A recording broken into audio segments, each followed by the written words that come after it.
And we are live. Hey, what's going on, everybody? Welcome to What's another up? What's up, episode. everyone? Yeah, what's up? To another episode of the Clair Romero Show. This time we're going to be talking about the greatest sequel of all time to top the greatest sequel of all time, the Terminator 2. But this one's special because this sequel is sequel to Ice Cube's and Jennifer Lopez's film Anaconda. This is Anaconda's The Hunt for the Blood Orchid, Yep. aka Anaconda 2. So we're gonna get into that. But first, we're gonna be talking about our short films that we Yeah, hell got. yeah.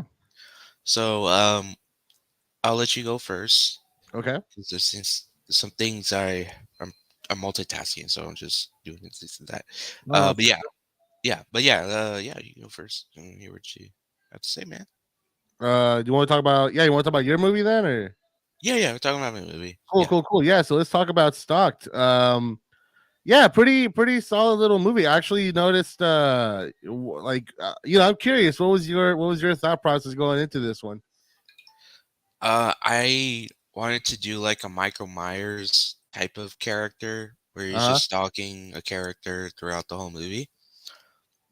So I played the stalker, Uh the huh. guy in the wearing the hood, and my thing about it was he's more like he takes his time like Michael, but he's also just he's just he just he's just weird, you Yeah. know.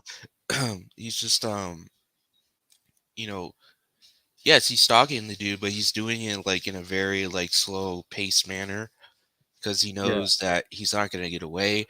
And there's something that people don't know about that character, but if you guys want to know, I'll let you know right now. The character is the reason why he took so long to get to him because he knew that he was gonna go to his car. He knew that because Okay. he has uh you can see things in the future. Okay. So he because first he cut his brake line and his gas. So it wasn't that he was hoping that he was going to go to his car. No, he knew he was going to go to his car because he envisioned it, and Okay. that's why it took so long for him to like. So a lot of people say about the elevator scene. So people expected him to show up right in front of the elevator, right? Right. That's what everyone's been telling me is, oh, you should have happened in front of the elevator. And I was like, no, I did it this way just to show how menacing this guy is because he's taking his time. He's Right. not there automatically. He's taking his time. So you hear footsteps going down the stairs, and he's coming. He's coming after him. You Yeah. know. So that's just my thought process to the movie. Also also Arizona Olaf, great actor. I'm glad he was in my phone because uh, he was a great like addition to this movie because he really plays on the fear of like being stalked. Oh yeah. Yeah. No, what was like was there a script for this or was it something you just sort of kind of made up as you went along? Because there wasn't any like real dialogue in this at all. No, it's well, I did write a script. I Okay. did it. It How was long was it? like 4 pages, 5 pages. Okay. So it was Yeah. a short script. I came up with it in one day because it was part of this training for filmmakers type of Okay. class. Gotcha. Shout out to Christopher Velasquez. He hosted it and he taught us pretty much about filmmaking from start to Uh-huh. finish. And that's how I got into filmmaking. I was introduced to it and I was taught and I went with it and out. Velasquez was the one who teach you, the one who taught you? Yeah. Okay. Right on. Yeah. Yeah, that's interesting. So like what was because I noticed you kind of have a a bit of a pet theme throughout your movies. You like to have some sort of stalking motif or something like that. Where does that come from? Like what makes you want to explore that subject so much? Because I always thought stalking was a very like I feel like like in general, right? In general stalking, I feel like it's scary because it is reality, if you want to say, because in reality, there are people who stalk people. So I always looked at it like as a based in reality type of horror, you know?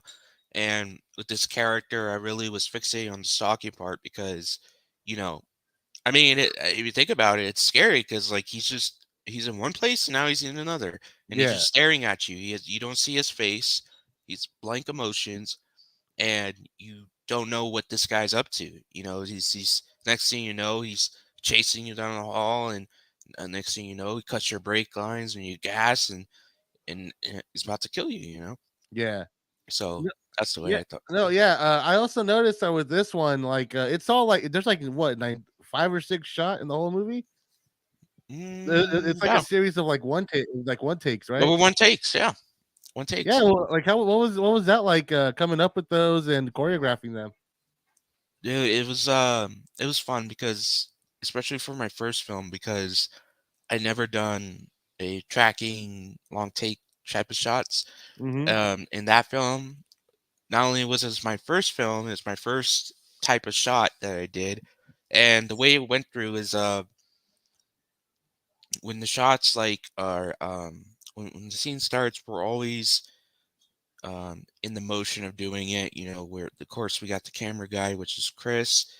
You know, he's doing the movements and following the characters. Um, and then everyone's in the background giving the signal to do certain things. Yeah, Um, when Chris was going out towards um, Arizona when he's closing the door again, um, he looked at me and he gave the signal, okay, coming in the frame, yeah. coming in the front of the mirror, so I can get you in frame. And that's what I did. And then that's when Arizona reacted to me because I was standing there, and then it pans and it sees me standing there, and then it runs out. And then all that was one take. And then after that shot, there's another one take where he's running into through the art To the gallery, art and gallery. he's Yeah, I like that one a lot, especially. yeah.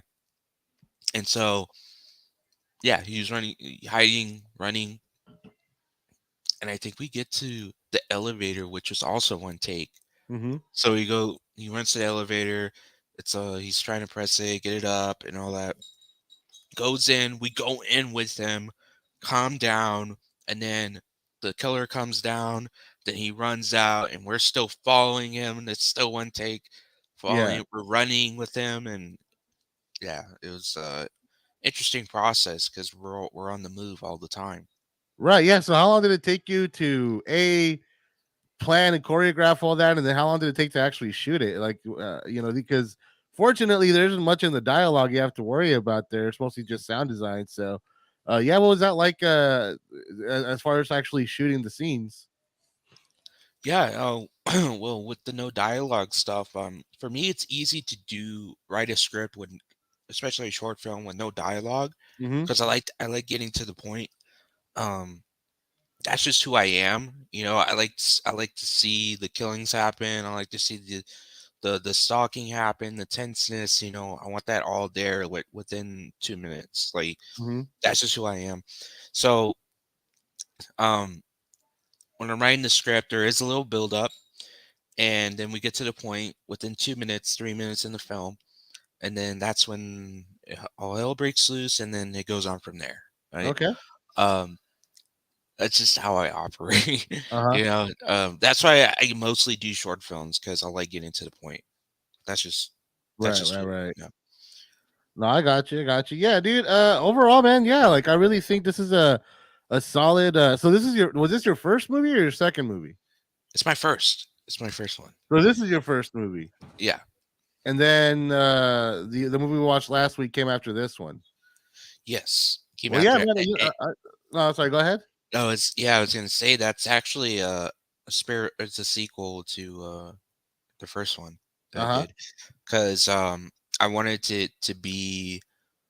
I wanted this person to be like um unpredictable. Like you don't know what his motive is, like when it comes to his character. So he goes from killing an office worker to killing a crooked cop or crooked cops, and then there's supposed to be a third one that never got made. Right. Supposed to be taking place right after he kills Arizona, Uh-huh. and then it goes on from there.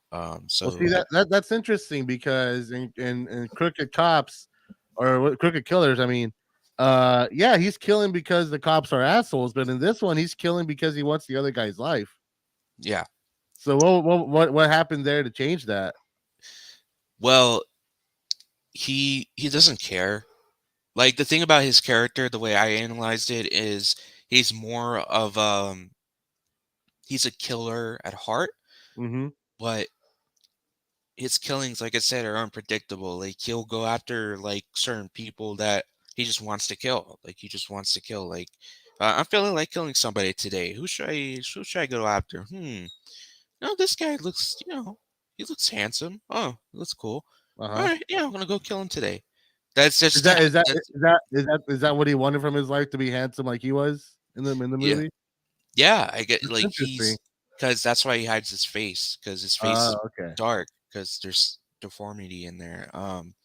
And the crooked cop thing, the reason why he killed him is because it's funny because it's supposed to be the father of the guy Arizona's character. What? Yeah. Dude, that was not that's a big one. Yeah, I didn't get any of that from the movie. Yeah. Yeah, no, so it Crooked Killer is a prequel Okay. to Stalked. So the same night he kills his father and then he kills him afterwards. So he goes to Okay. the art gallery afterwards to kill him. And then who is it gonna kill after this? The mom? The mom, no, he was gonna kill he has an actual son. We find out in the third movie. Because his Who has son his son? The killer or no, so the guy he has a son. The okay. killer has a son, and the son is not deformed. He came out okay, and he's going to college, and he finds out about these murders, and he's supposed to do a report on it, and then he goes on investigates, and he finds out that his father is killing these people. His long lost father. He never knew that he had a father, and then This he dude, this is a wild little trilogy you got going on.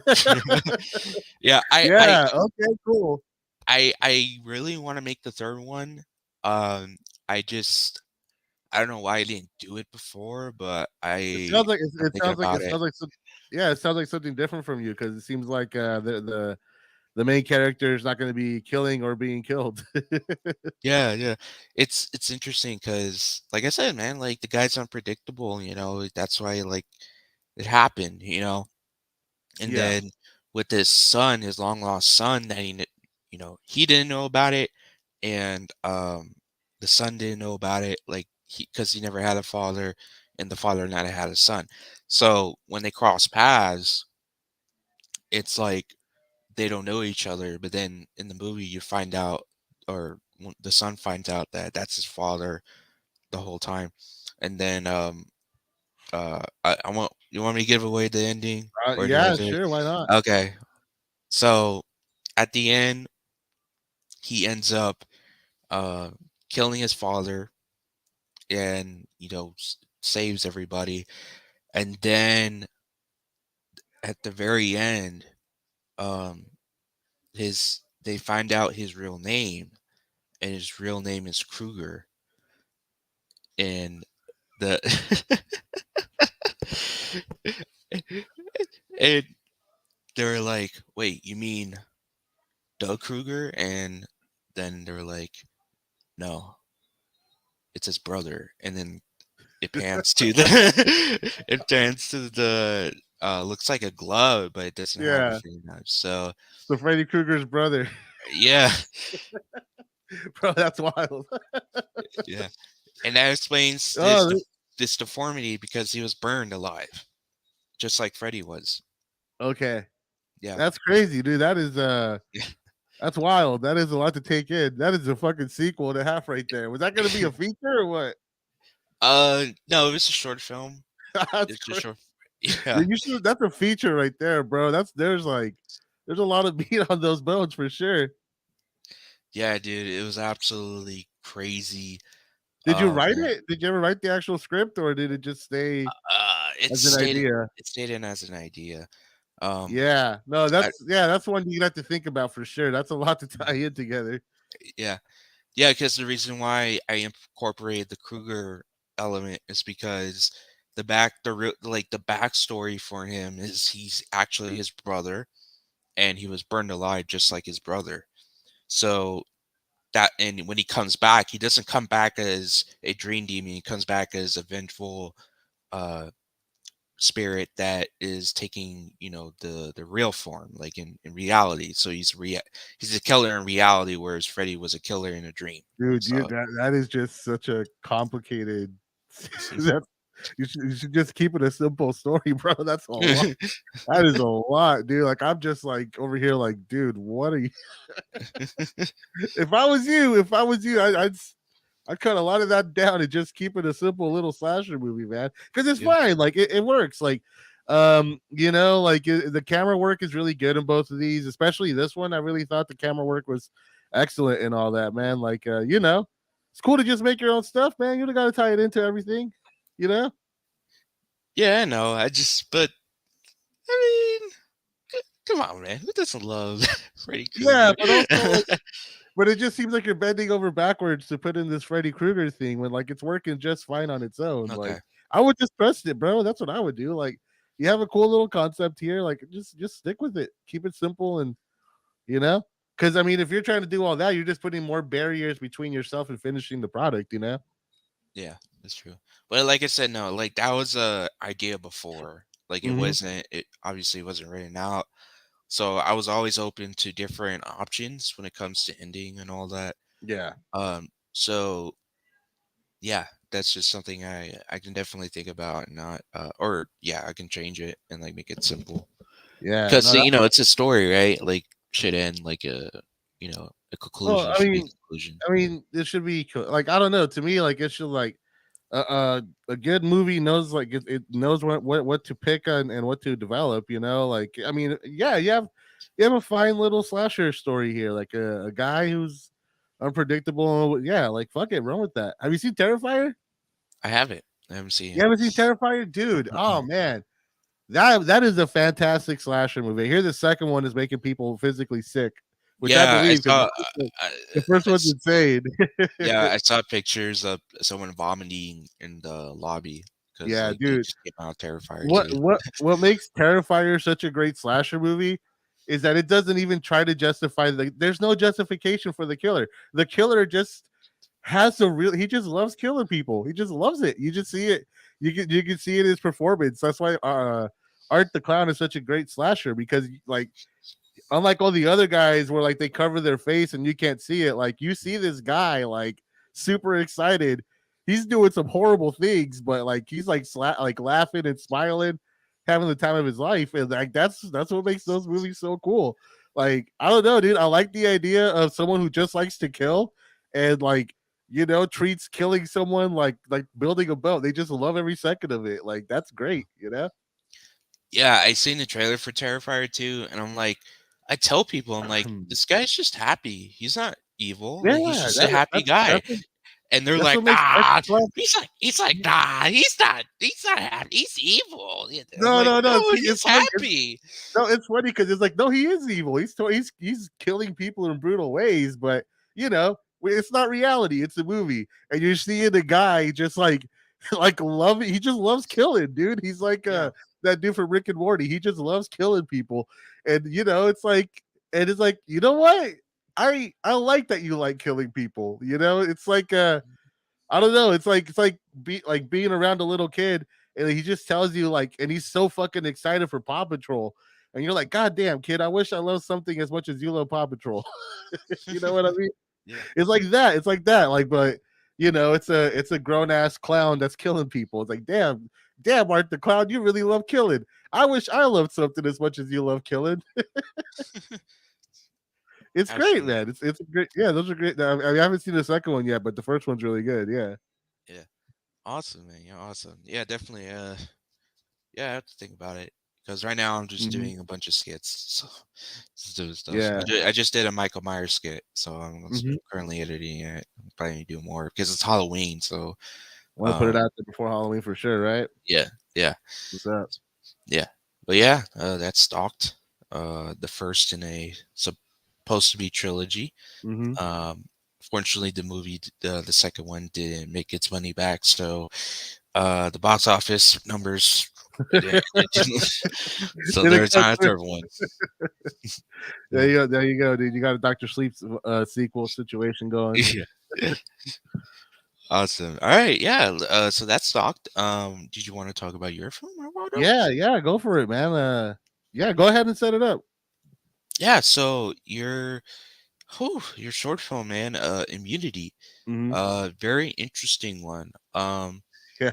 I was watching it and I was like, you know, this guy, man. You know, okay, this guy's cool. You know, Yeah. it's I just appreciate that. yeah, and I think it was like a scene where like or a shot where he's just like going back and forth like it's like the fields there was fields behind him, right? Hmm. Green fields. Um and I think he was like pacing but not pacing. He's like going like up and down like with his head Yeah. or Uh something. huh. And I thought like, oh, something's wrong with him or something, Yeah. But um I don't know if he has some sort of like a condition or whatever, but yeah, throughout the movie, man, he just you know, I think he's trying to get a girl, right? Like, Yeah, you know what? I feel that because I feel of all my movies, this is the only one that I would take back and change a couple things. Like, yeah. because yeah, like like this is just a movie where like Shut In was like this very small story, and I wanted to make a much bigger story. One that had different locations and like was non-linear. There was like flashbacks amongst flashbacks and stuff, and I got really ambitious. And I think in the process of trying to tell this mysterious, like weird movie, I made a movie that a lot of people don't really understand. Unfortunately, is that how you feel about it? Yeah, I was watching so when I was watching it, I was like, okay, like okay, he's with a girl and then he goes and he talks to this guy and I'm pretty sure he's his friend or Uh-huh. someone. And he's just, trying I think he's just trying to get a girl. And I Okay. think his friend is this All right. I'm just the Okay. way I would All right. So let me go ahead because again, dude, I really got to apologize because, like I said, yeah. I'm proud of all of my movies. I'm still really proud of this one because, like, for all its flaws, like the music is great and I'm really proud of a lot of like just the way the scenes are directed. Maybe not the whole movie, but the Mhm. scenes individually, I'm proud of them. But yeah, let me go ahead and break down what happens. Right. Okay. So all right, let me just tell you why I made this movie. So, you know me, I'm always been political, and Mhm. I started getting political when I was in high school, and I always thought that I always thought that the way that like Republicans talked about like poor people, Mhm. what it was like they hated poor people and shit like that. So I always had this idea that a Republican government would like hire hitmen to like kill poor people so they can't collect unemployment and welfare. So that was always like so. And I know that just sounds so dumb, but I swear to God, like like I was a kid, and so what really made me want to do it was I remember when the 2008 recession hit. When the recession hit, I was working in agriculture, Mhm. and my bosses like to listen to conservative talk radio. And there was these guys who I actually thought were pretty funny out of Sacramento, Armstrong and Getty, and I always thought they were super fun. Yeah, they were conservative, but they were mostly comedy guys. They were just, there to make you laugh. But I remember at some point they were like, you mean I'm gonna have to pay my neighbor's mortgage? I pay my mortgage. Now you're gonna tell me I gotta pay my neighbor's mortgage too? And like in my head, I was like, these guys are super happy go lucky, and now they're talking about like helping other people in need, as if it's this like you know like a, I don't know, constitutional crisis or something, you know. Mhm. And that's when I kind of like came like really hit me that like, you know, this needs to be a movie. It's not just about like how much Republicans hate poor people, but also how like they're still human beings, and like at some point this goes bad enough, like people are gonna do fucked up things to other people out of the economy and shit, you know. So the basic idea of this movie is that the government has a secret division where they take killers who are have life sentences or the death penalty, Mhm. and lets them go back into society. But in order to stay under to like just keep their freedom, they have to be a part of this secret government program where they have to kill people on welfare and social security so the government can save money. Mhm. And so the main guy, our two main guys, are both killers who were let out of prison, right? Mhm. And who are killing for the government. And Virgil, the main guy, played by Frankie, he's the guy who's been in it forever and doesn't really care about, you know, who he hurts. And Mhm. the other guy's new, and he's still really shitty because he kills entire families, including like, you know, women and children and shit like that. But the other guy keeps telling him, dude, don't fucking worry about that. These aren't people, these are poor people. They're like cockroaches and shit. But then we see that like that woman that he kills was his girlfriend, who was secretly married and carrying his child. Look. Yeah. So do you understand it now? Like Yeah, I understand it now. how it all fits Now I was together. confused. Now it's yeah, I figured Yeah. So the also. big twist at the end was that the woman that he's hugging is the woman that he kills earlier in the movie.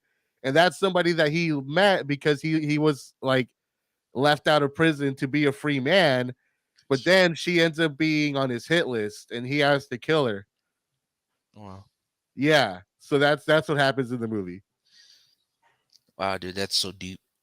Uh, But it's not explained well like that. Like it is like I like that story, but the thing was, dude, that like this was me trying to be Christopher Nolan. This was me trying to be Quentin Tarantino, and trying to be a little bit. I was also watching Lost when I was making this movie, so like I just in my head like I was like infatuated with keeping everything ambiguous, mhm. but I think I made it too ambiguous, and I took this story that if I told it like just straight, people would have liked it a lot more.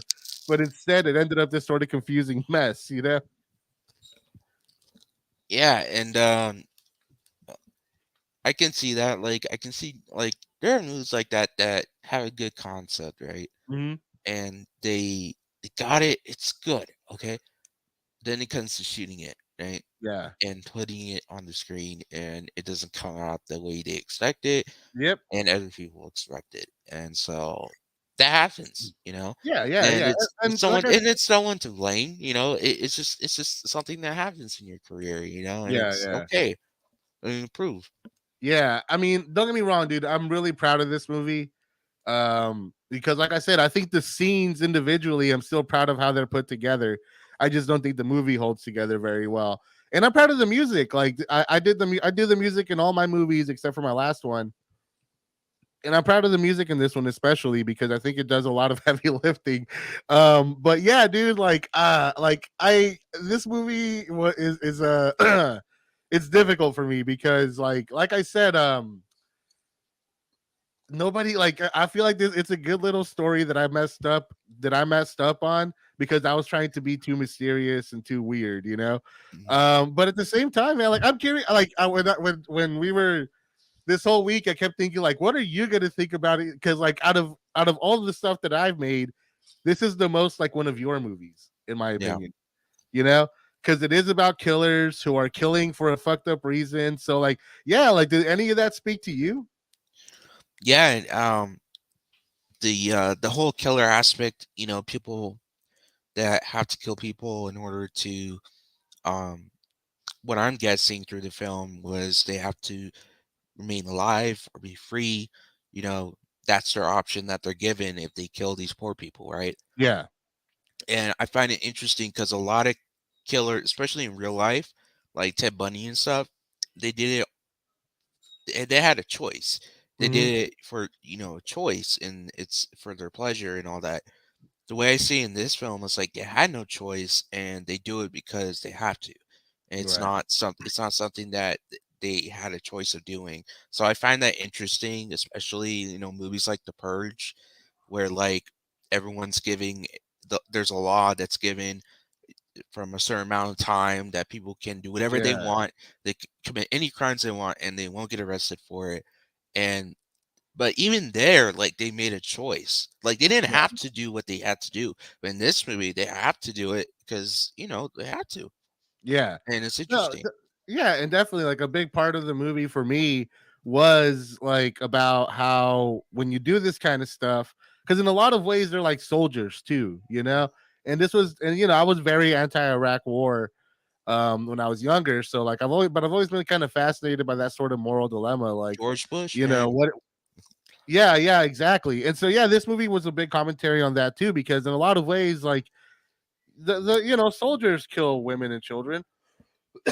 They don't mean to, but they do. And Yeah. so like with this, so okay, actually something kind of funny. That scene in the restaurant, when they're talking about, killing women and children and all that. You want to hear something fucking funny? Mm. Yeah. While we were shooting that scene, uh a bunch of like 6 or 7 year olds who just finished their pee-wee baseball season, they happened to walk in while we were shooting that scene in that restaurant, which was an actual restaurant, right? Yeah. So all these kids were like, wow, they're making a movie. They were like trying to watch, but all the dialogue we're shooting is about killing children. So Huh. all these kids are surrounding the lights, and like I'm looking at my crew like, guys, don't let them see, try not to let them hear while we record this. But of course, like everybody had to be quiet on the set. So like, these coaches are just like feeling all awkward because these kids are so fascinated by us making a movie, with the movie's about killing kids. And like the kids are right there like, what?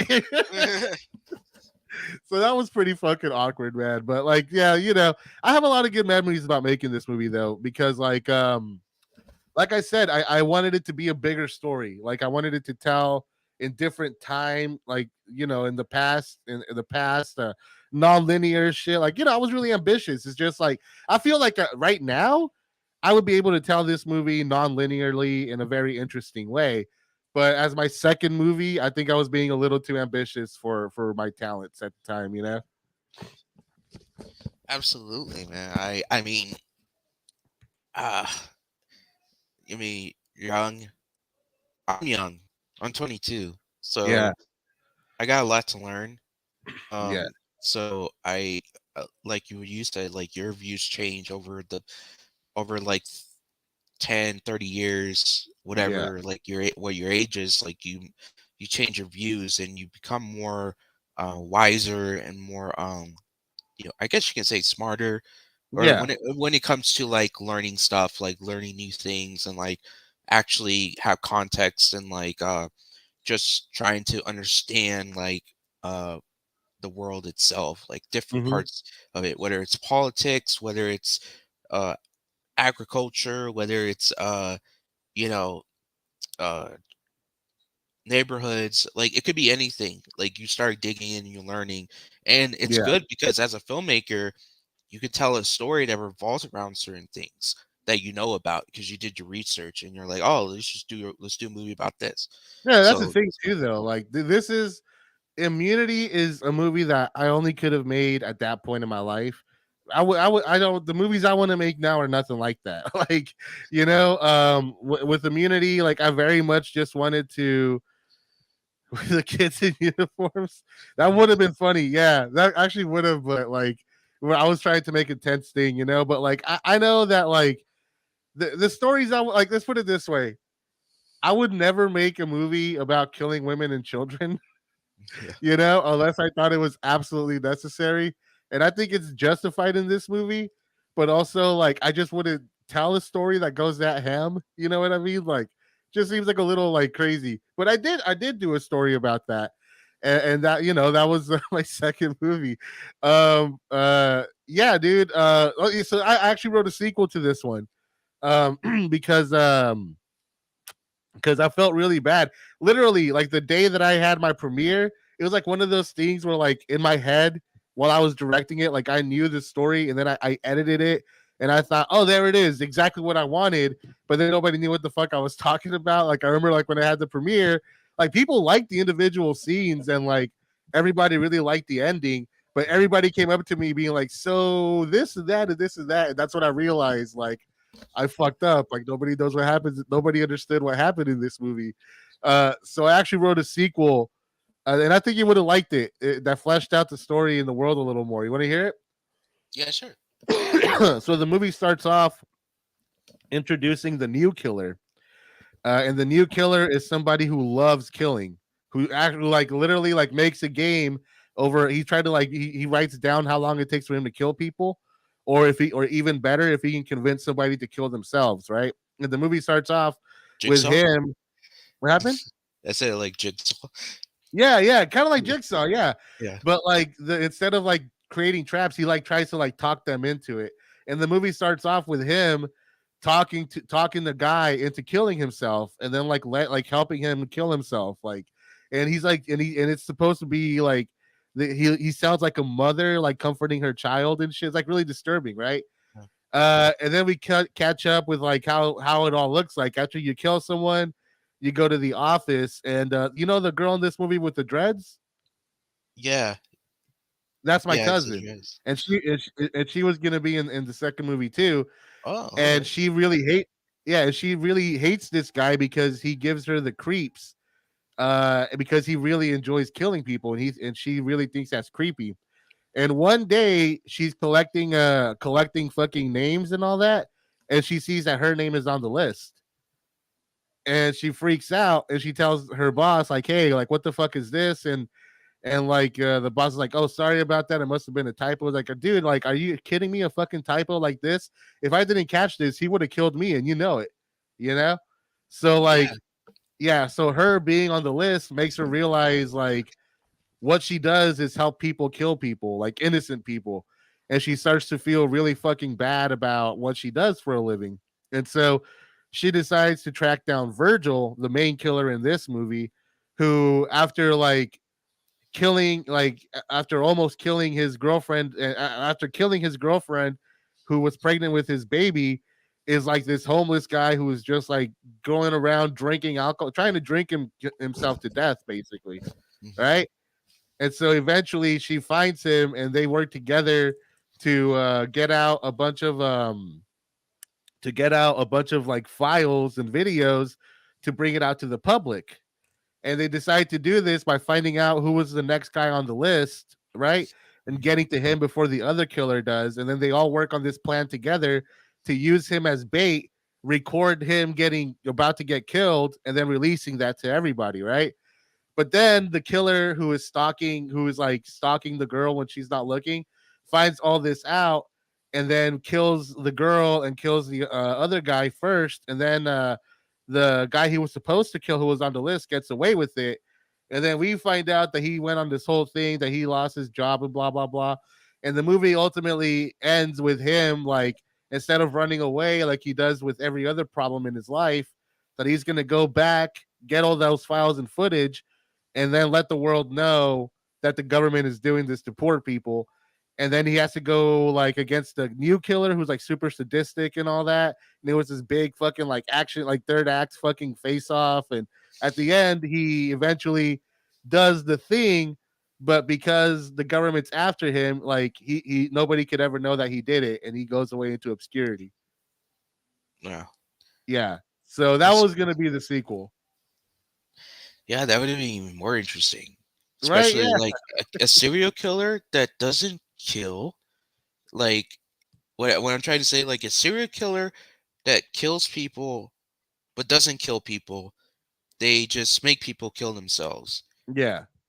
That's so interesting, and it's smart. Like if you think about it, like a lot of serial killers get their hands dirty, but Yeah. a killer like this that doesn't get his hands dirty makes people get their hands dirty for him. Hmm. That's a whole nother level of serial killing because it's like Yeah. they don't have prints of the killer, so they're gonna rule it out as a suicide.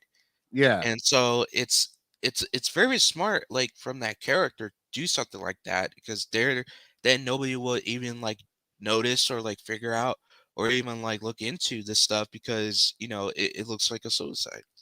Right. Yeah. And the idea for that originally came from a different idea, kind of in the same ballpark, though. Yeah. Yeah. Actually, so after some time, I found out there was a movie like that called Repo for sure, but I didn't know that when I was writing the sequel or making this movie. Mhm. But yeah, like where that whole idea came from is that I once, before I made Shut In, I was working on another movie about exactly that, about a guy, well, not even like a killer or anything, people who are suicidal but who are too like afraid to do it, instead call a company that will send somebody to like help them make it easier to kill themselves. That was always the original idea. That's where Mhm. it all kind of like started, you know. But yeah, like that was definitely the setup for that killer. And the thing was that like because he just got to see people die, like he never felt that guilt of killing people. So all he felt was like happiness that he got to get someone killed because of his actions, you know? Yeah, absolutely, man. Shoot. Yeah. That sounds like a good fucking story to tell and Yeah. make it No, back. I the sequel, everybody who read it like said, "Oh, now I understand the first movie." And I'm like, "Yeah, I was trying to fix Immunity with the second one." But yeah, dude, like it would have that actually was a 95-page script. That would have been a feature. That would have been my first feature had things gone the way it originally planned, but that didn't work out. And so instead, I made the movie I made after this, Escaping a Spinning Room. But we'll talk about that one next week. Yeah, absolutely.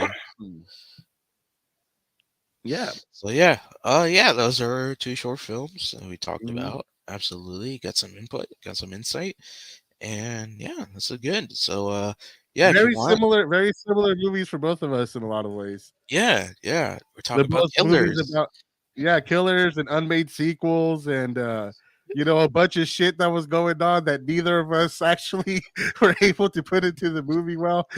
Yeah, Yeah, man, no, like seriously, like I thought it was fun watching it because I was like, oh, our movies have the same flaws and almost like a lot of the same ideas too, you know? absolutely, man. Yeah, it's great, man. It's great. So yeah, those are our short films, man. And if you want, we can move on to the next topic. Yeah, let's see Anaconda Part Two. All right, guys. Also, to my viewer, we're gonna go ahead and play his trailer for The him, trailer for this one. and let's see what we have in store for you guys because Jesus. I love the movie. Okay, all right, here you go, guys.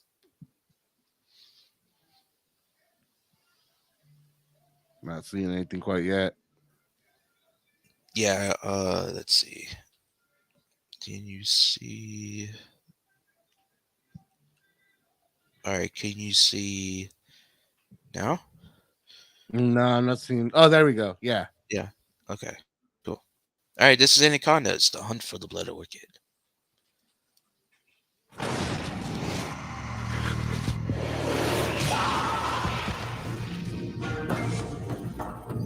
We're looking for the blood orchid. It holds the key to the fountain of youth, and it will make us rich. Billionaires. Yeah, baby.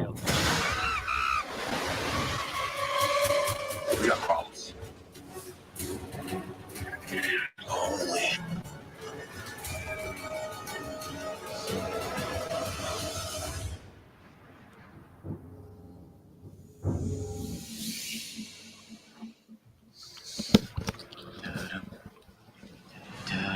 Stop it. Ben? Holy bloody hell. Anaconda. This expedition is over. I can't let you turn back now.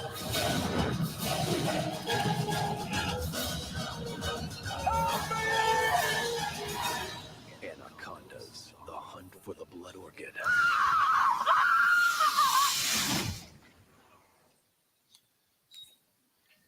All right. let's get into it. Let's do it. Okay, so that was the trailer for Anaconda for the Blood Orchid. So we watched the movie, of course, and I guess I'll go first and Okay. give my thoughts on it. Um, yeah, I enjoyed it. It wasn't a good movie. We all know it's Anaconda, for Christ's sakes, and but it was fun. It was a fun, cheesy, B creature feature movie. Yeah. If you notice, there's a lot of CGI in this. I think you could say All there might CGI. I don't think I think maybe they had a fake crocodile, a fake plastic crocodile, but other than that, yeah like yeah, it's all CGI. yeah and I think there might have been some practical like in the underwater, but I don't know. Um, but yeah, we got another group of people going into the Amazons, and they're encountering the anacondas. Not just one anaconda, but multiple Two. anacondas. And so they are looking for a plant called the blood orchid, Mm-hmm. which is supposed to be a cure for certain disease. That they were talking. Basically the the mechanical version of the Fountain of Youth. Yeah, pretty much. And they were trying to convince their people to say, "Hey, this can work. We just gotta test it. But we have to get to it before it dies out, because there's Yeah. a certain time limit before it because it blossoms, and then for a while it will start to die out, Mm-hmm. like pretty much like a flower. Well, it is a flower. Yeah, it is yeah, flower. And so they get the go ahead. They go on this expedition. We got a cast of people that are interesting. I got to say, especially the tech dude, and also the villain in the movie, I guess you Yeah. can say. And they go on the expedition, a wild ride. They encounter the anacondas that take them out one by one. Um, some just fucking terrifying, I gotta admit. Mm-hmm. Um, I'll just mention it real quick. So one of the leads, guy's name's from Boys in the Hood, and Morris also Chestnut. Yeah. yeah, Morris Chestnut. So his character. So this is the point where the British guy turns on everybody, and he turns on that guy by, um, yeah, I think it was a bug, or right, it was some sort of like insect or something Yeah. that like stings him in the leg or something, and then he slowly Paralyzes starts them. Yeah. paralyzes him. Yeah, slowly starts to paralyze him, and he backs up into a wall, and he can't move, and then all of a sudden the anaconda shows up, and it starts creeping in, and it sees him, and it takes its time to like look at his prey and see that he's not moving. And then the anaconda pretty much just eats him. Yeah. Just like he falls down, and the anaconda grabs him and then eats him whole. Um, and I thought he was gonna survive because Yeah. He he was was one of already. the main characters. Mm-hmm. So I thought he was gonna survive, but no, man, he got killed. Yeah. Um, so and yeah, that's one scene that I thought was pretty terrifying, like not being able to not move Yeah. when And then there's knowing and then just about to having do. the monster that's gonna kill you just look you right in the eyes for so long, you know? Yeah, and I think that's one of the best scenes in the movie, in Mm-hmm. my opinion, because it shows how scary it can be when you're paralyzed when the anaconda comes in. Yeah. Um, so yeah, and that was what happening in the movie. The anacondas are killing people, but they still need the blood orchid. They still need to Yeah. get it. And even the guy who turns out to be the villain, he's so obsessed with the blood orchid. I think he's gonna use it to make millions or Yeah, something essentially. off Yeah, it. well, I mean, it is a Yeah, pretty useful, useful fucking thing to have for sure. yeah. I So just, he's I think it's funny that the first Anaconda, um, it's such a basic idea, you know. It's just yeah, a documentary crew going on their way, you know, down the Amazon to shoot footage for a documentary of a lost tribe. Like such a basic concept. But in this one, it's like there's an orchid that only blooms for a few months every 7 years, and we have to go catch it so we can make drugs that will give us the fountain of youth. Like it's such a B Yeah. movie plot. You know what I mean? Yeah. And I think they wanted to upgrade their simple storytelling by Yeah, because the first one's documentary and this one's about a scientist, people that are trying to um, find cure for disease it's an and all interesting that. way to go. I'll say that it is an interesting direction to take the Yeah, sequel in for sure. yeah. And did you expect the captain to be the villain, just like in the original with John Voight? Did you expect him because he's the outsider, right? He's Captain, I the the n- so the okay. oh, okay. Yeah, no. So I had a different read on this movie. I think we have two different understandings of this movie. I think this is a movie about someone who is in this situation where they don't have a lot of agency, right? Where like nobody takes them seriously and shit like that. And Mhm. then early on in the movie, they go through this horrific experience that like traumatizes them throughout the entire rest of the movie where like this thing like like he knows that like they're in danger and he keeps trying to help everyone but nobody takes him seriously Yeah. because he's a monkey. Dude, this movie to me, the best thing about this movie is Kong, the fucking monkey. In my opinion, dude, like that is what makes this movie like that's the most standout thing for me in this movie, 100%. So for me, dude, like as soon as I saw the monkey, I'm not gonna lie, that just kind of like was where my focus was at throughout the whole fucking movie. Yeah. Because like it's a B movie. It's a B movie. Like it's not like a lot of these characters have much in the way of character development. Like I didn't think the captain was gonna be the bad guy because well he had a monkey and like you can't I you mean, can't be a like, bad guy and have a monkey. You know what I mean? yeah, I know.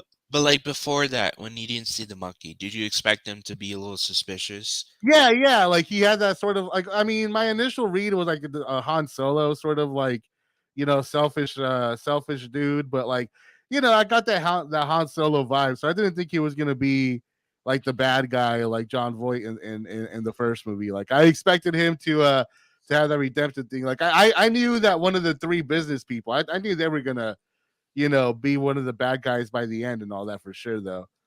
Speaking of the bad guy, he Mm-hmm. gets his deserved death, I guess you can say. Oh yeah, He yeah, he gets stung by the same bug that he stung Morris Chestnut with, and exactly. it's crazy because like you can see him starting to paralyze himself, like he's hanging on, and they're trying to like grab his hand, and he's just Yeah, like, and he falls out because he's paralyzed already. right. So he falls down the pit of the anacondas, and there's a bunch of them in there, and Yeah, they just ate him up. yeah, yeah, So and also, you thought that the tech guy was gonna die too, right? Because the yeah. anaconda grabbed him and like uh took him away, and you thought, oh, he's dead for sure. But no, he's still alive. I did okay, but that guy annoyed the fuck out of me though. Yeah, Cole, right? yeah, Cole, yeah. I could not stand I'm that a character, bad dude. man. I'm a bad man. Dude, he's just like he just He's is trying to like be Ice right. Cube.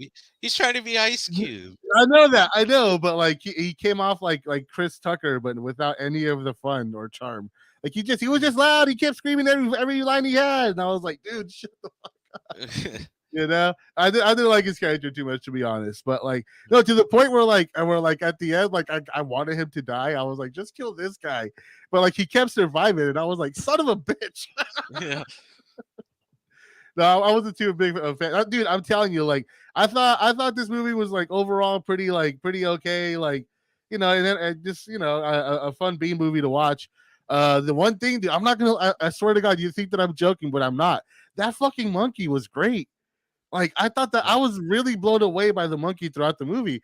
Like that scene where the monkey's like running from the snake, like that's the best scene in the whole movie, in my opinion. Because like I actually thought like they trained that monkey well. Like I believed, and they were like really well at editing him in too. Because like I believed all the reaction shots and like Yeah, dude, I'm not lying. Like the monkey was my favorite part of this movie. I think it's because 100%, he's dude.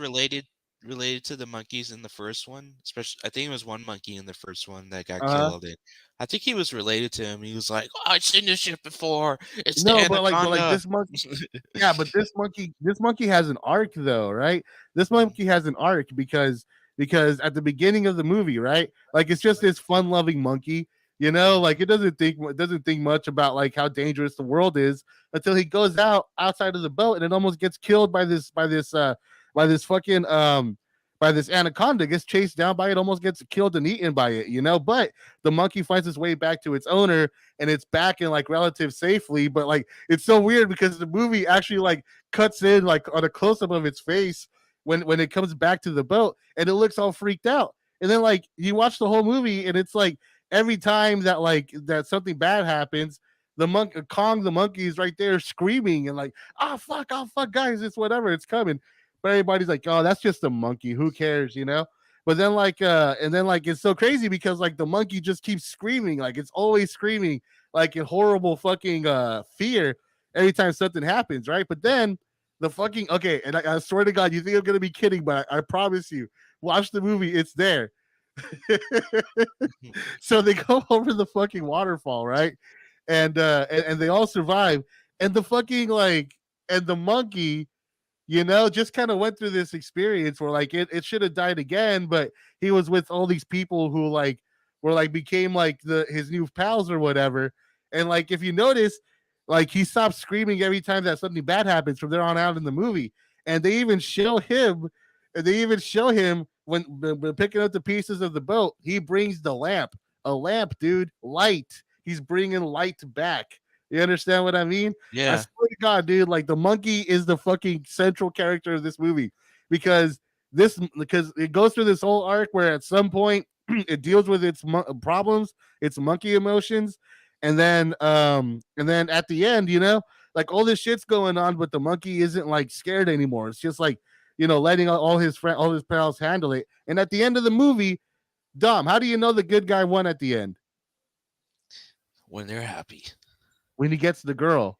Oh yeah, he gets the girl. Oh yeah. Who's the only character who has the girl at the end of this movie? The It's the guy, monkey. the monkey. It's Kong, dude. I tell you, this movie's about Kong the monkey, and I'm not lying to you, dude. Like every time that monkey was on screen, I was like, "Holy shit, Do Kong you is here, dude!" do you think do you think this is the origins of King Kong?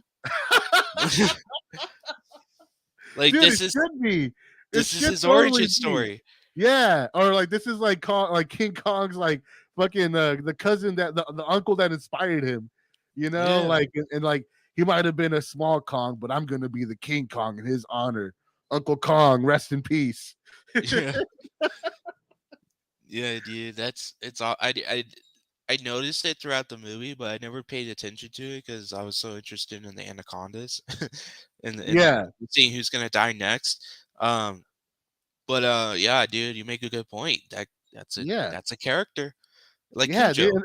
Like Cujo's Yeah, a dude. character. But and I think also like there weren't as many like anacondas weren't as big a fucking threat in this movie. Like it's actually I actually kind of thought it was funny because there's like two scenes in the middle of the movie back to back, literally two scenes where the captain makes everybody sit around while he explains to them like why they're in so much danger, Yeah. and then like the first time is like there's headhunters up ahead. He's like all this fear about the headhunters, and then they walk and he makes everybody stop and calm down. Like, also, we're walking into a fucking anaconda orgy. you know, like Yeah. I thought it was funny because you know, more evidence this is about the monkey because like they don't even try to like visually develop the conflict, because the conflict isn't what matters. The conflict is just the framework for this monkey's emotional arc. You know what I mean? Yeah. Yeah. I can see that, man. Yeah. I can see that. Yeah. I'm The just being a fucking dumbass, bro. yeah. I really did love the monkey in this though. Yeah, the monkey. Oh, the monkey is he's great. But Yeah. everyone else they're okay, right? Like, Yeah, no, I thought everybody did a fine job. Like the doctor and the captain, I'm pretty sure, like I've seen in a couple of pornos, but you know, but yeah, dude, no, it was fine. Like it was a B movie. You know what I mean? Like Yeah, yeah, everybody play, you know, everybody's simple archetypes, and it's mostly about the dumb fun and the special effects, and I thought it delivered on that. yeah. Me too. Like I said, man, it's fun. It's a fun movie. It's a fun Mhm. ride, creature feature. If you liked Anaconda 1, you're probably gonna like this one too. Yeah. Because it And follows the also just same a thing. powerful emotional performance and character by a monkey, like straight up. You know? Yeah, yeah. Cujo ain't got shit on Kong. You hear No, I me? ain't got shit on Kong. No, Yeah. God, no. Kong. Kong is one of the greatest monkey actors since Andy Serkis in the Planet of the Apes movies, Yeah. and King Kong. Yeah. Yeah. And yeah, man, that monkey deserves an Oscar Yeah, for his role. a monkey Uh Oscar. he deserves his own movie. He Uh does. Yeah, Anacondas: The Rise of Kong. and and he's a bigger monkey now, Yeah, so he's able to take on the anacondas and fight them yeah, till the death. So and now he has a pet dog. his name is Fuck it. Cujo. And his name is Cujo. They both fight together against the anacondas. Yeah, there you go, dude. It'd be like Milo and Otis, but it's like that. It's like fucking dogs and monkeys fighting snakes, man. I'm pretty sure Peter would love that. Yeah, absolutely. And yeah, shoot. Yeah, I mean that's all I gotta say for it, man. Just yeah, that's pretty B much all I movie. gotta say too. I do have a question.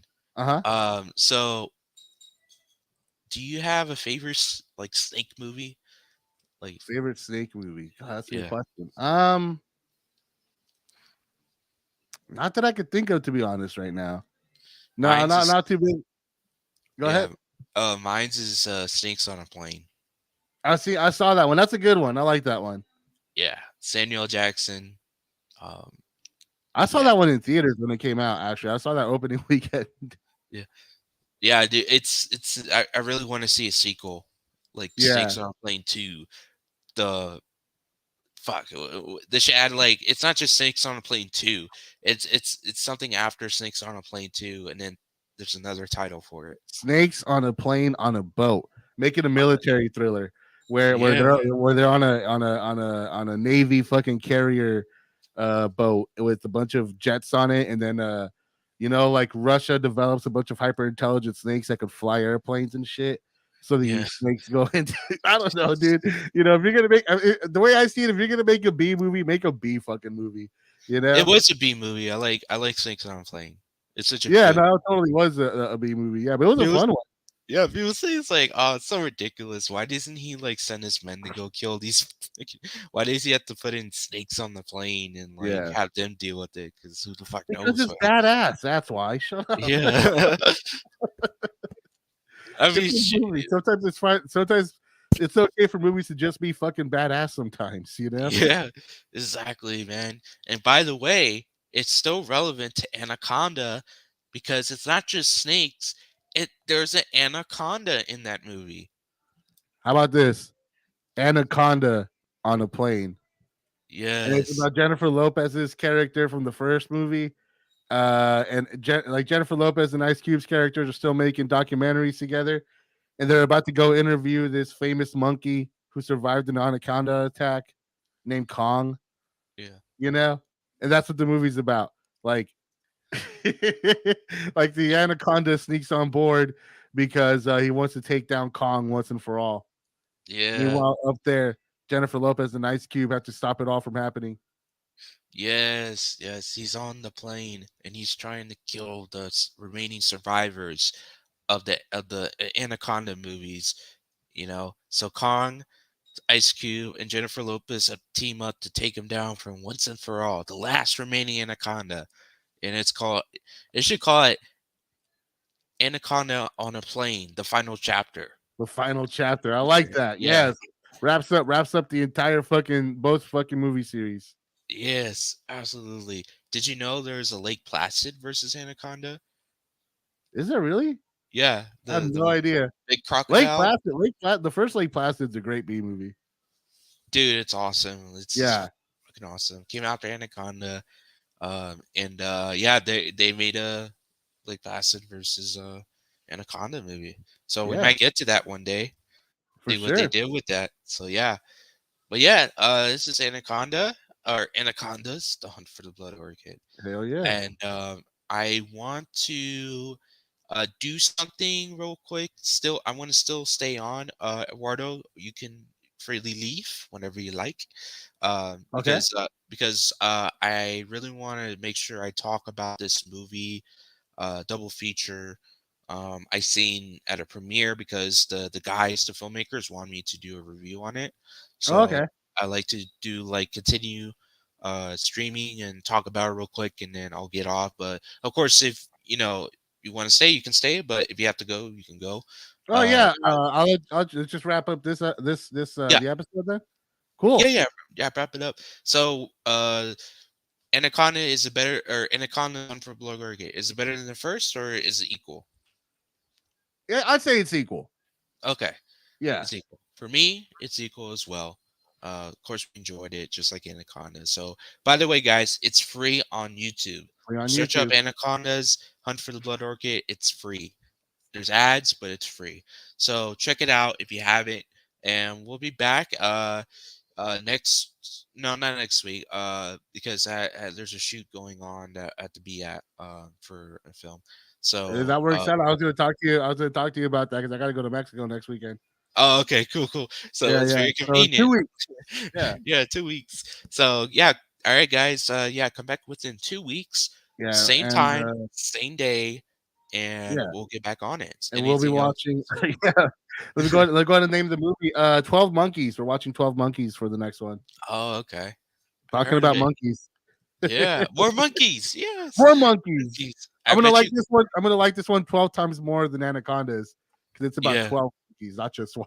yeah. Fuck Absolutely, yeah, man. You can see it. dude. But I'll let you know we're still on the Anaconda trend. So there's also Anaconda 3, The Offspring, and there's the fourth one called Trail Blood. All So right. there's like four standalone Anacondas until like the versus movie. So yeah. So yeah, those are our movies that we're going to be doing within 2 weeks. It's going to be 12 Monkeys, and then after that, it's Anaconda 3 Offspring. So Yep. I would like to thank everyone coming on the show. Thank you, Award, for coming on and discussing this movie No and problem. discussing the movies that we made. So thank you, Eduardo, and everyone for showing up. Take care, Eduardo. Hopefully you You have a too. good week in Mexico. Yeah, you too. Have a good shoot, man, and good luck on your review. Yeah, thank you, man. All right, man. Take care. Peace out, dog. Peace out. So we're gonna talk about the double feature, Father Like Daughter, and uh, the other movie's called Trash Shoes. So this is a double feature that I saw at a premiere. Fellow filmmaker uh, Ken Ace and another filmmaker. I'll give his name out in a second. Um, they played Father Like Daughter and Trash Shoes. We'll talk about Father Like Daughter first.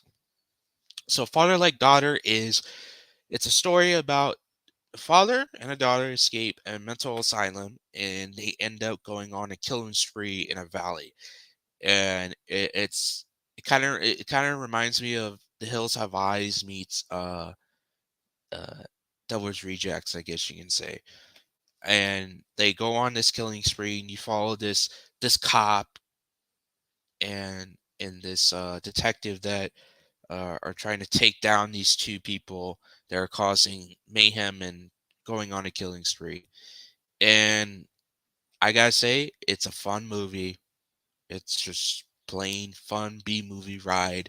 It's a slasher, um, and there's a lot of good kills in it. There's blood, there's gore, everything on a slasher. And yeah, that's pretty much what it is. And obviously, and it's funny. By the way, guys, also a comedy. It's really funny. Um, and it was a blast watching in the theater. It's such fun. And yeah, and to go into if you want to go into specifics, the daughter is like a loony bin. she's a real loony bin, and she's like laughing all the time. She's very sweet, and then she's a killer. The father's just straight up like same person throughout the whole movie. Just guys like goddamn, he's a lunatic too, but he's more like uh a mean one. He's a real mean, like menacing lunatic. Um, so yeah, all the characters were funny. They all have different personalities, but they're funny, awesome, just fun. So I know that was quick, but that's pretty much. It's been a while since I've seen it. It's probably 2 to 3 weeks since I've seen it. So that's all I gotta say for it right now. But it's an awesome movie, fun ride. So let's talk about Trash Juice. Now this was an interesting one. Caught me off guard when it first premiered. I didn't know this was an anthology film. So Trash Juice is an anthology film that is about these different um, people that surround themselves in a um, a trash can or a bunch of trash cans in the middle of nowhere, and a priest has come to save them from their trashiness. And so throughout the movie, each one of them tells their story of how they got there. And the first story is about a guy who ends up killing himself on camera for the internet to see so he can get more views or whatever. And the person who's telling him to do it is telling him to do it. He ends up doing it, but it turns out he wasn't a real person. He's just a voice in his back of his head, and that was the story. The next story is about um, a guy who finds uh, uh, a squirrel finger. I don't know how to explain it, but he puts on different parts of a squirrel's body and imitates a squirrel, but then the squirrel takes control over his hand, and ends up attacking him, and then he ends up biting his squirrel hands off, and there's blood everywhere, and he stops the squirrel from attacking because it's off his fingers. Pretty cool. The next story is about people who eat shit. Yeah, people who eat shit. So people, mainly two guys, they're called the shit eaters, and that they do is they eat people's shit. But it gets to a point where it's more bloody type of shit than regular shit. So you also get introduced to different characters that serve the plot. There's one guy who's hunting the shithead. Fuck, what do they call? I just damn it. What's it called? Shit eaters. Train of thought back on. Yeah. So um, he's looking for the shit eaters, and he ends up finding one, and he ends up dying by one. That's how it turns out. Obviously, there's a little like story arc there where he's having this vacuum suck him and all that. If you watch the movie when it's out, you guys will know what I'm talking about. Funny scene though, I would admit. Yeah, ends up killing him. Then the guy ends up working for this woman who owns something. Forgot what it was, but she ends up presenting a mirror to a bunch of people. The guy shows up after his buddy was killed by this girl who lives there, and he ends up going on a rampage and killing people in that party, different ways, interesting ways. Kills the girl that killed his friend, and then he ends up dying by this other sh- shit eater hunter. So the next story is about two incels who go on and make an incel baby in revenge after women in general for not being with them, I guess you can say. So they end up creating this incel baby through voodoo magic, and the incel baby ends up attacking them, turning against his masters, and ends up killing them both. And the main guy, he said he has potential, but now he's getting his revenge, but he ends up killing him anyways. The incel baby ends up killing him, and then those are the stories, and then we get back to the main story where the priest ends up losing his mind. He ends up injecting drugs in him, and he's still losing his mind. So that's a review for the double feature, Father Like Daughter and Trash Juice. And it's my thoughts. I know it was a little short, but I haven't seen it in a while, so I have to see it again in order to watch. Um, I'm pretty sure they sent me a copy like through like Drive, but I don't think I got to it. Um, if they did, let me see, because I think I was supposed to get one. I just never got a notification. But it's Trash Juice. It's Trash Juice or something. Yeah, I can't find it. Um, but but sorry for the filmmaker for not rewatching it. But I'm just giving my own thoughts of um when I watched it at the premiere. So that's all, you guys. Thank you for stopping by at the St. Clair Romero show. Uh, we're gonna come back within the next 2 weeks. We're gonna talk about more movies. So thank you, Trent, for stopping by. Let me know if you're on PlayStation. We can play and all that. Send me a Telegram message if you can. And oh, the Mike and Jack from the Pirates game doesn't make yeah, pretty much, right? So yeah, that's gonna be the end. Thank you all for watching. Come back next 2 weeks, and we'll see you next time.